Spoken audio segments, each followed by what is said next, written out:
Welcome. मैं Radha Krishna ID के coaching campus के यूट्यूब चैनल पर आपका स्वागत करता हूं। हैशटैग थॉट प्रोसेस मैथ्स के क्वेश्चन में। क्वेश्चन आपके सामने दिया हुआ है, इसको आप पढ़ लीजिए। ऐसे क्वेश्चंस को लगाने के लिए सामान्य तौर पर लोग 2 से 3, 4, 5 मिनट तक ले लेते हैं। इस क्वेश्चन को कैसे थॉट प्रोसेस के माध्यम से बिना पेन उठाए विद इन सेकेंड केवल क्वेश्चन पढ़ करके आप लगा सकते हैं, उसको मैं आज आपको सिखाऊंगा। पहले आप क्वेश्चन पढ़ लीजिए, फिर उसके बाद मैं आपको ये पुराना मेथड सिखाऊंगा, पहले दिखाऊंगा, फिर उसके बाद आपको नया method hashtag thought process method में आपको बताऊंगा। तो पहले क्वेश्चन पढ़ लीजिए।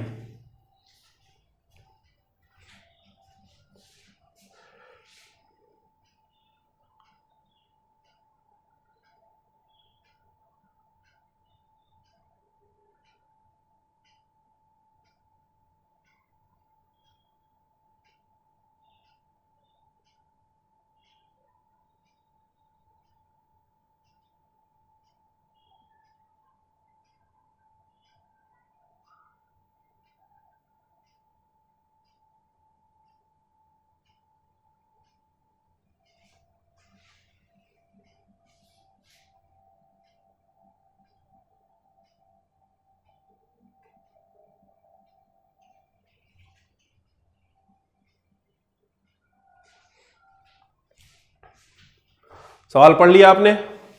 आइए बढ़ते हैं, देखते हैं सवाल का जवाब कैसे लगेगा, सवाल को कैसे हम लोग लगाएंगे, अप्रोच क्या होगा हमारा। पहले पुराना मेथड देख लेते हैं। सवाल क्या बोल रहा है देखिए। पहले बोलता है कि दो अलग तरह के, मतलब बोलता है कि दो मेज, मतलब दो कपड़े हैं वर्गाकार जिनकी भुजा ए है। मान लिया भुजा ए है, दिया हुआ है। बोलता है कि वर्गाकार कपड़े से बड़ा एक गोल मेज पोस्ट बनाया जाता है, जितना बड़ा गोल मेज पोस्ट बन सकता है। तो देखिए इसमें कुछ खराब कपड़े हो जाएंगे, ये किनारे किनारे वाले। फिर बोलता है कि दूसरे वर्गाकार कपड़े से पहले हम छोटा छोटा वर्ग बनाएंगे, n वर्ग बनाएंगे, मर्जी के ऊपर है, n वर्ग बनाएंगे और हर वर्ग में अब छोटा छोटा गोल मेज पोस्ट बनाएंगे। तो देखिए जितने वर्ग बनेंगे हर वर्ग में कुछ टुकड़े कपड़े के खराब होंगे। तो बोलता है यहां जितना कपड़ा खराब होगा उस कपड़े के क्षेत्रफल का अनुपात, यहां जितना कपड़ा खराब होगा उस कपड़े के क्षेत्रफल के बीच अनुपात कितना होगा। यानी यहां जितना कपड़ा खराब हुआ इस प्रक्रिया में और इस प्रक्रिया में जितना कपड़ा खराब हुआ उनके क्षेत्रफल के बीच अनुपात क्या होगा, यही क्वेश्चन में दिया पूछा हुआ है। तो इसको लगाने का देखिए एक मतलब जो तरीका कन्वेंशनल मेथड है आप उसको लगाइएगा, ठीक है। पहले ये भुजा देखिए मान करके, यहां मैंने लगाया हुआ है पूरा, इसको आप कॉपी कर लीजिएगा, समझ लीजिएगा। लंबा मेथड है, फेल होने वाला मेथड है, इसलिए मैं इस पे फोकस नहीं कर रहा हूं। पास होने वाले मेथड पर हम लोगों को ध्यान देना है ना। तो एक बार बस मैं ओवरव्यू बता दे रहा हूं आपको कि इस पूरे क्षेत्रफल को निकालेंगे पहले ए स्क्वायर, फिर इस गोल वाले क्षेत्रफल को निकालेंगे, ये आया, उसमें से इसको घटाएंगे तो बचा हुआ जो खराब कपड़ा है वो ये निकल के आ गया।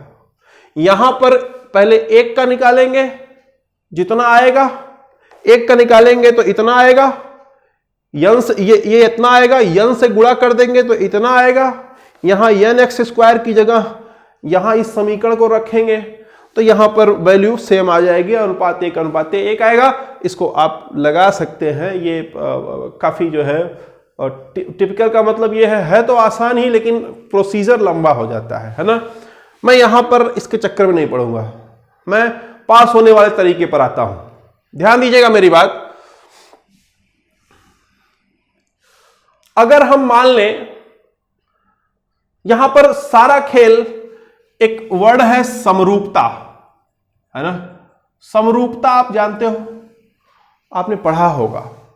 यकीन मानिए मेरा कि आप इस टॉपिक को पढ़ने के बाद ऐसे क्वेश्चन जब भी आएंगे तो आप तुरंत उस पर समरूपता का एप्लीकेशन करके विद इन सेकेंड बिना कलम कॉपी उठाए आप आंसर दे पाएंगे, बशर्ते आप प्रोसेस सीख लो पहले, है ना। थोड़ा टाइम लगेगा सीखने में, नया चीज है। नया चीज का मतलब यह है कि बस है चीजें पुरानी, बस समझना है समरूप क्या होता है। देखिए अगर ये पेन है, मान लीजिए, मान लो ये पेन है, ठीक, इसका समरूप पेन कौन सा होगा? क्या ये इसका समरूप है? इसके समरूपता की जब बात करेंगे तो देखेंगे कि क्या इसकी साइज, अगर मान लेते हैं अगर इसका साइज मान लो कि इससे डबल है ना, इसकी लंबाई डबल है, इसकी गोलाई डबल है, इसका टिप जो है वो भी डबल है, हर चीज डबल है, अगर तो माना जाएगा कि ये इसके समरूप है। लेकिन अगर इसको लंबा कर दिया गया डबल, टिप इसका डबल कर दिया गया, लेकिन इसकी जो गोलाई है इसको जितना इसमें है उतना इसमें भी कर दिया गया, तो फिर ये समरूप माना नहीं जाएगा। समरूप का मतलब है कि सब में समान रूप से बढ़ोतरी हुई हो, उसी अनुपात में जिससे किसी एक भुजा में हुई हो, ठीक है। तो त्रिभुज वाले कॉन्सेप्ट को यहां हम लोग पढ़ेंगे और देखेंगे कैसे सवाल चुटकियों में आता है ना। यहां पर आप फोकस करिए पहले, ठीक है, पहले सीखिए कि कैसे थॉट चलता है यहां पर, है ना। किसी किताब में आपको इस तरीके की चीजें नहीं मिलेंगी, आप जब प्रैक्टिस करते हो तो ऑटोमेटिक ऐसे थॉट आपके निकल करके आते हैं, है ना। ध्यान दीजिएगा, इसको ये एक वर्ग है, हम मान लेते हैं थोड़ी देर के लिए आपको समझाने के लिए, मान लेते हैं इसकी भुजा 12 है। समझ पा रहे हैं? भुजा इसकी कितनी है? 12 है, ठीक। अब इसको कैसे कैसे बांटा जा सकता है? देखिए, या तो ऐसे बनाया जा सकता है, ये 12 था, इसी को हमने 12 मतलब बड़ा नहीं बनाया, छोटा बनाया, जगह नहीं है, इसलिए मान लेते हैं ये टोटल कितना है, ये यहां से यहां तक 12 है, ठीक। अगर इसमें हम 4 वर्ग बनाएं तो देखिए ये 6 होगा कि नहीं होगा? क्लियर है? समझ पा रहे हैं बात आप? अगर हम 4 वर्ग ना बना करके हम 9 वर्ग बनाएं, ये हम उसी में 9 वर्ग बना दें, तब क्या होगा? ये 3 हो जाएगा, सॉरी, ये 4 हो जाएगा, ये 4 हो जाएगा, ये 4 हो जाएगा। बात समझ में आ रहा है? क्लियर है? आगे देखिए, हम और इसको मतलब बढ़ा सकते हैं, और बढ़ा सकते हैं कैसे? ये देखिए, हम इसमें 16 वर्ग बना दें, कुछ भी। पहले देखिए थॉट समझिएगा, पहले पूरी खेल को समझेंगे तो फिर आपके लिए आसान हो जाएगा। हम इसको 16 वर्ग बना दिए, तब क्या हो जाएगा? 3 3 3 3 हो जाएगा भुजा। समझ पा रहे हैं आप यहां तक? ऐसे कोई भी संख्या हो सकती, कितने भी वर्ग बन सकते हैं, n वर्ग बन सकते हैं। सवाल यही दिया हुआ है कि एक पूरा वर्ग होता है, उसमें गोल बनाया जाता है, और उसके बाद n होता है ना। कुछ भी, या ये हो सकता है, ऐसा हो सकता है, ऐसा हो सकता है, या कैसा भी हो सकता है, ठीक। आप देखिए, समरूपता का कॉन्सेप्ट समझिएगा, यहां पर ध्यान देंगे। यहां पर अगर इसका क्षेत्रफल आप निकालोगे, पूरे का 12 का क्षेत्रफल निकालोगे आप, तो इस पूरे का क्षेत्रफल आएगा 12 का स्क्वायर 144, इस पूरे का। क्लियर है? समझ पा रहे हैं? यहां पर अगर इस छोटे वाले का स्क्वायर आप निकालोगे तो भुजा इसकी 6 है, कितना आएगा? 36। समझ रहे हैं? अच्छा, अगर ये वाला ले लेते तो कितना आता? 16। और अगर हम ये वाला ले लेते, ये वाला, तो कितना आता, चूंकि 3 है तो 9 आता है कि नहीं? समझ पा रहे हैं आप? अब ध्यान दीजिए, बात समझिएगा यहां पर। इधर देखिए, ये 12 है, ये 6 है। कितने का अंतर है? आधे का अंतर है। ठीक, समझिएगा। इधर देखिए, भुजा में आधे का अंतर, भुजा 12 है, ये भुजा 6 है। ठीक, और ये कितने का अंतर हो गया? 4 गुने का।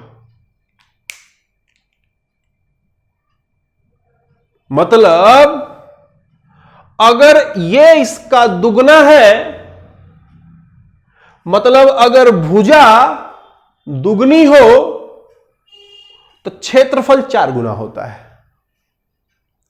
ठीक, यहां देखिए, यहां देखिएगा, ये भुजा 4 है, क्लियर? और यहां भुजा जो है 12 है। 12 का क्षेत्रफल 144 है। समझ पा रहे हैं आप? 4 का क्षेत्रफल कितना है? 16 है। ठीक, भुजा में अंतर 3 गुने का है। ये देखिए, ये भुजा 4 है, ये भुजा 12 है, अंतर 3 गुने का है। भुजा में, क्षेत्रफल में अंतर कितने का है? इसका क्षेत्रफल 16 होगा, इसका क्षेत्रफल 144 होगा, यानी 9 गुने का अंतर है। 16 9 144। समझ पा रहे हैं बात आप? और यहां कितने वर्ग बन पा रहे हैं? 9। यहां पर देखिए, ये 6 है, ये 12 है, ये इसका दुगना है, तो क्षेत्रफल कितना आया? 4 गुना। और यहां कितने वर्ग बन पा रहे हैं? 4। ऐसे इसमें आ जाइए, यहां भुजा 12 है, यहां भुजा 3 है। ठीक, अंतर भुजा में कितने का? अंतर भुजा में 4 गुने का। ठीक, अंतर भुजा में 4 गुने का, तो क्षेत्रफल में अंतर, ये देखिए 16 गुने का। समझ पा रहे हैं आप? और यहां कितना वर्ग बन रहा है? 16 वर्ग बन रहा है। क्लियर हो रहा है? यानी आप इस बात को अगर समझ पा रहे हैं कि जितना यहां पर, अगर हमने इससे 4 वर्ग बनाया तो भुजा आधी हो जाएगी। क्लियर है? यानी इसका दुगना यह होगा तो इसमें 4 वर्ग बनेगा। अब 4 वर्ग बनेगा तो देखिए, ये 36 का 4 से गुणा कर देंगे, वही आएगा जितना यहां आया था। यहां पर 16 का 9 में गुणा कर देंगे तो वही आएगा जितना यहां आया था। यहां 9 में 16 से गुणा कर देंगे, जितना आए उतना ही आएगा जितना यहां आया था। अब इसमें आप चाहे गोला खींच दो, चाहे जो कर दो, गोला कर दोगे तो उतने ही, उसी अनुपात में जो क्षेत्रफल है वो खराब होगा। यानी अगर आप समझें तो जैसे जैसे भुजा छोटी होती जाएगी वैसे वैसे वर्ग बढ़ता जाएगा। अगर भुजा इसमें 3 गुने का अंतर है तो यहां 9 वर्ग बनेगा। इसमें 4 गुने का अंतर है तो यहां 16 बनेगा। इसमें 5 गुने का अंतर है तो यहां 25 वर्ग बनेगा। इसमें 6 गुने का अंतर हो जाएगा तो यहां पर कितना बनेगा? 36 वर्ग बनेगा। ऐसा भी हो सकता है, ये देखो ऐसे कि ये जो है 2 का बन जाए, ये 2 का बन जाए। अब 2 का बन गया तो ये 4 हो जाएगा। देखिए 2 यहां हो रहा है, ये 12 है, 6 गुने का अंतर है तो इसमें 36 गुने का अंतर होगा। 36 गुने का अंतर है, एक उसमें खाना कितना बन रहा है? ऑटोमेटिक 36 खाने बन रहे हैं तो बराबर उसी के होगा। तो यहां पर सब बराबर हो जा रहा है। अगर आप इस बात को समझ पाए तो एक लाइन का खेल है।